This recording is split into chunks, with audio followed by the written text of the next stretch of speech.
Phasmophobia, um jogo onde você sai junto de seus amigos invadindo casas com seus equipamentos maneiros e um caminhão para caçar fantasmas. Não necessariamente você caça fantasmas, na verdade são eles que caçam vocês. Vocês, no fim das contas, apenas descobrem fantasmas. Phasmophobia é um jogo onde você, junto de seus amigos, vão atrás de descobrir que tipo de fantasma assombra determinado lugar. Seja esse uma escola, um asilo absurdamente gigante, uma prisão, casas normais americanas, casas não normais americanas em fazendas. E você faz tudo isso resolvendo puzzles, aos quais você usa diversos gadgets maneiros, como um termômetro. Enfim, você já conhece o procedimento, assim como o jogo, afinal ele bombou, todo mundo jogou e você já viu vídeos de muita gente jogando também. Mas se eu te dissesse que antes que Phasmophobia usasse sequer uma fralda, existia um outro jogo extremamente semelhante que estava na luta para conseguir financiamento para ser feito? Um jogo que, assim como Phasmophobia, consiste em investigar lugares assombrados e descobrir o que assombra o lugar e por quê? Senhoras e senhores, eu lhes apresento Ghost Theory, ou para os íntimos, a teoria fantasma.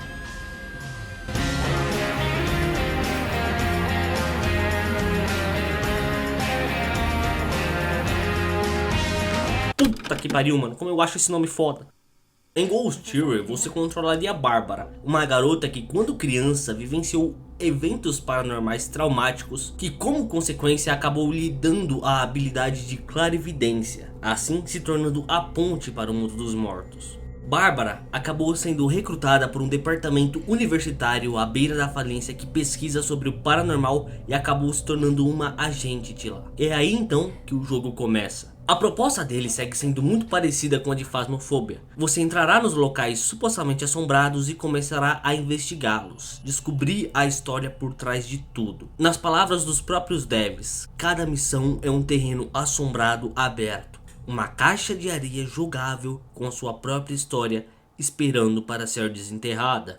O grande diferencial aqui é que os lugares que você investigará durante a sua gameplay são lugares que realmente existem no mundo real. Lugares esses como o Garfield Hotel, a ilha abandonada de Poveglia e até mesmo a floresta dos de Aokigahara. E isso abre uma brecha enorme para que locais famosos como a MTV Rose ou mesmo a casa da sua sogra entrem no jogo. Já bate até o cagaço, né? Você estará vagando pela residência à procura de fantasmas que, na maioria das vezes, não serão agressivos a princípio. Eles não agirão sem motivo, sua presença não os incomoda. E isso será uma das primeiras coisas que você deve fazer quando começar a sua investigação. Descobrir como instigar os fantasmas, o que os provoca, o que os deixa triste. E para descobrir essas informações você deve começar explorando o ambiente, se familiarizando com o local e presenciando pequenas atividades anormais. Com isso, eventualmente você encontrará as respostas e como consequência saberá como atrair os fantasmas para o mundo material. E é aí então que começará o jogo de gato e rato. Mas para sua sorte, você terá alguns gadgets para facilitar a sua vida durante todo esse processo. Gadgets esses que são a lâmpada UV, que mostra tudo aquilo que nossos olhos não conseguem ver, como digitais de fantasmas, e é assim, funciona da mesma forma que no Phasmophobia. Câmera serve para tirar fotos e assim ter evidências do paranormal, assim como no Phasmophobia. Medidor EMF serve para detectar atividades paranormais exatamente como em Phasmophobia. Gravador EVP serve para capturar a voz de fantasmas assim como em Phasmophobia, mas aqui existe a diferença de que os fantasmas podem soltar informações relevantes para a caça e suas gravações podem ser evidências. Pêndulo. O pêndulo pode ser usado para encontrar outros itens. Funciona assim. Primeiro você carrega ele com o item que você encontrou e assim ele vai encontrar outro item associado ao que você usou para carregá-lo. Exatamente como no Phasmo... Pera aí, não tem isso no Phasmophobia. Ah, moleque! Prosseguindo. Se você por acaso durante a sua investigação acabar encontrando um brinco, você tem a possibilidade de colocar esse brinco no pêndulo. Assim você o carregará. E aí ele irá te ajudar a encontrar o outro par desse brinco que está perdido. Voice Log serve para a Bárbara fazer comentários sobre objetos e situações paranormais que você vivenciar. Os desenvolvedores ainda dizem que mais equipamentos apareceriam à medida que a história avança, assim como melhorias para os que já foram apresentados. E um outro detalhe bem interessante aqui é que a clarividência de Bárbara também seria uma habilidade dentro do jogo e funcionaria assim. No jogo haveria uma mecânica de fechar os olhos. Você poderia mantê-los fechados pelo tempo que quiser. Se você quiser fechar eles para sempre, bom, você tem essa opção. Então, se tivesse um evento paranormal muito intenso e você, como o beta que é, ficasse com medinho, você poderia simplesmente fechar os olhos. Entretanto, no jogo também vai ter diversos itens, como o brinco que eu usei no exemplo do pêndulo, e muitos deles vão ter relação direta com os fantasmas da residência. Caso você pegue um desses objetos e feche os olhos, haveria uma chance de você ter uma visão. Flashbacks que contariam mais da história do jogo. Dependendo do que você vê, isso poderia ser muito relevante para sua investigação ou seu meio de abordagem para com as entidades. E falando em entidades, se você já jogou o Phasmophobia ou pelo menos viu gameplays, sabem que lá os fantasmas, embora sempre estejam recebendo atualizações para melhorar a sua EA, não são tão marcantes assim, tipo, no sentido assustadores.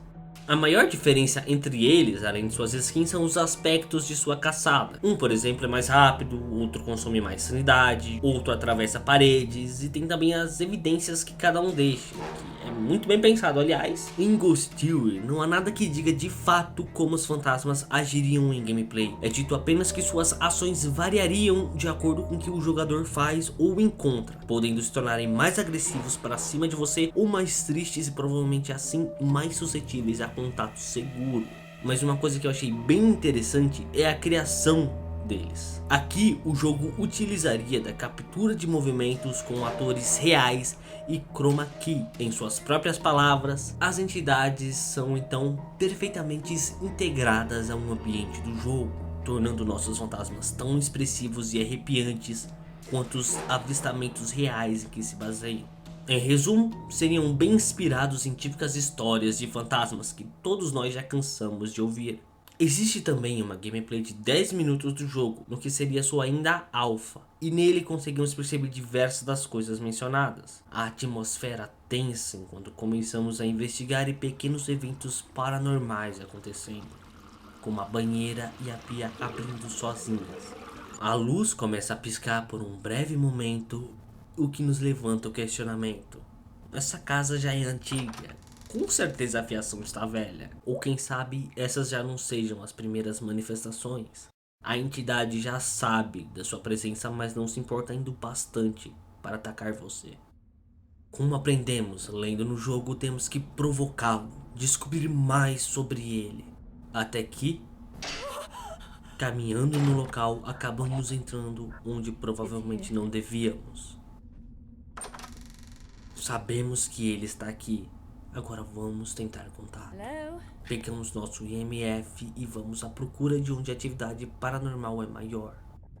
Ele tenta nos amedrontar, quase como um aviso, para pararmos. Mas nós apenas pegamos nossa câmera, registramos a evidência e continuamos. Não somos de desistir mesmo que estejamos morrendo de medo.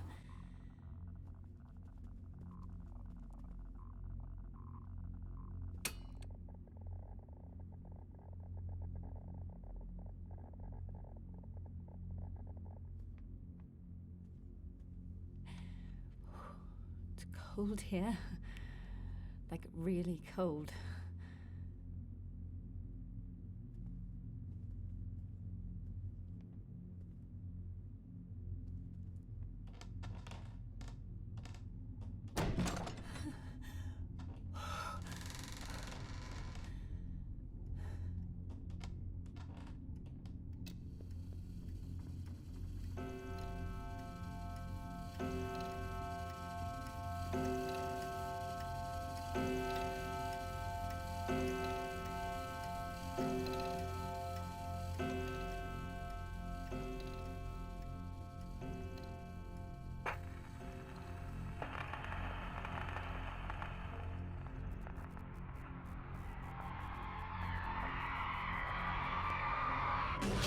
Parece que o irritamos.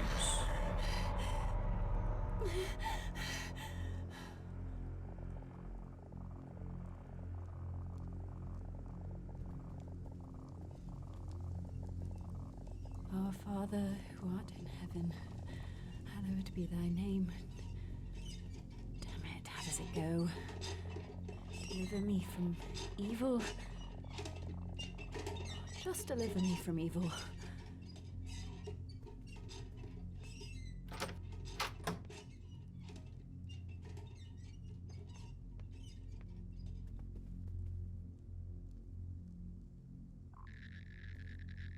The meter's picking it up.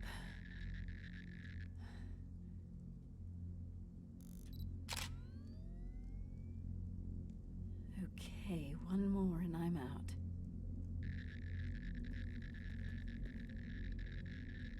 Parece que, no geral, acender a luz em um ambiente que sofre com um pico de atividade paranormal pode dar um leve susto afugento nas entidades e acalmá-las por alguns segundos. Working on it.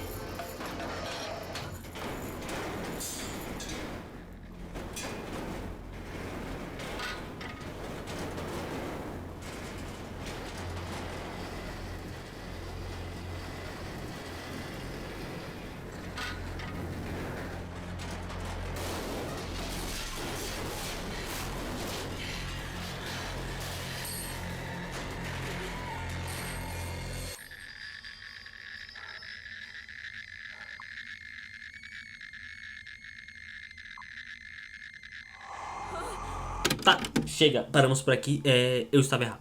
Eu tenho muita convicção quando eu digo que gostei muito dessa gameplay quando a vi pela primeira vez lá em 2017. Lembrando que isso é uma pequena, mas bem pequena fração do que o jogo viria a ser. Ele ainda estava em alpha, e se esse jogo fosse lançado não tenho dúvidas que seria tão grandioso ou até mais que Phasmophobia. Se há uma coisa que Ghost Theory tinha era ambição, e talvez seja essa mesma ambição que foi a grande causa do jogo nunca ter sido lançado.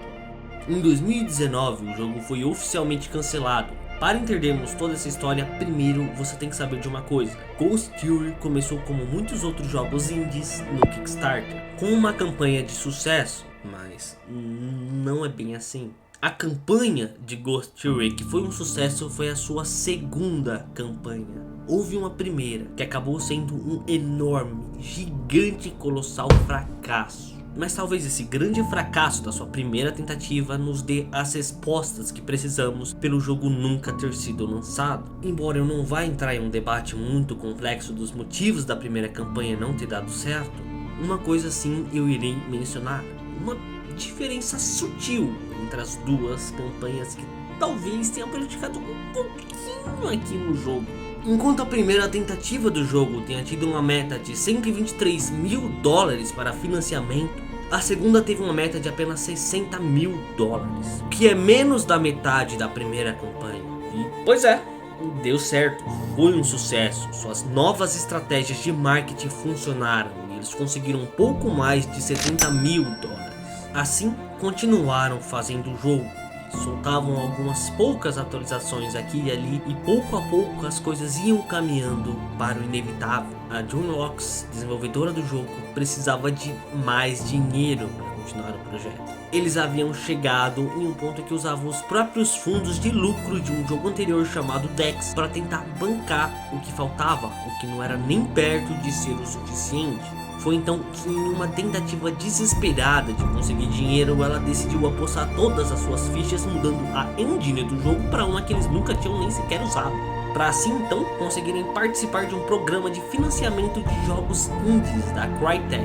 E até que deu certo. Eles não só conseguiram entrar na competição, mas também ganharam ela. Finalmente, depois de todos esses esforços, Ghost Theory estava mais perto do que nunca, mas não foi bem assim. A Crytek na época não estava em uma situação financeira muito boa e não tinha como dar dinheiro para financiar Ghost Theory, e foi assim que o jogo oficialmente acabou. Claro, a história toda é um pouco mais complexa que isso, mas não é meu objetivo aqui explicar ela toda em detalhes. Tem um vídeo gringo que eu vou deixar no primeiro comentário fixado que explica isso de uma forma muito melhor que eu. E a grande questão disso tudo é que Ghost Theory acabou sendo apenas um sonho que nunca se tornou realidade. Um jogo com um grande potencial e uma ideia inovadora para a época. E ele não foi o primeiro e nem de longe vai ser o último. Por todo lado existem grandes projetos que, se fossem lançados, seriam grandes obras aclamadas por todos. Mas a ambição por trás acaba não permitindo que esses projetos venham à luz. E se eles não podem ser aquilo que planejam ser, será que vale a pena eles serem lançados? E uma coisa é certa, apenas o amor não basta para criar um jogo. A DreamWorks é um grande exemplo disso.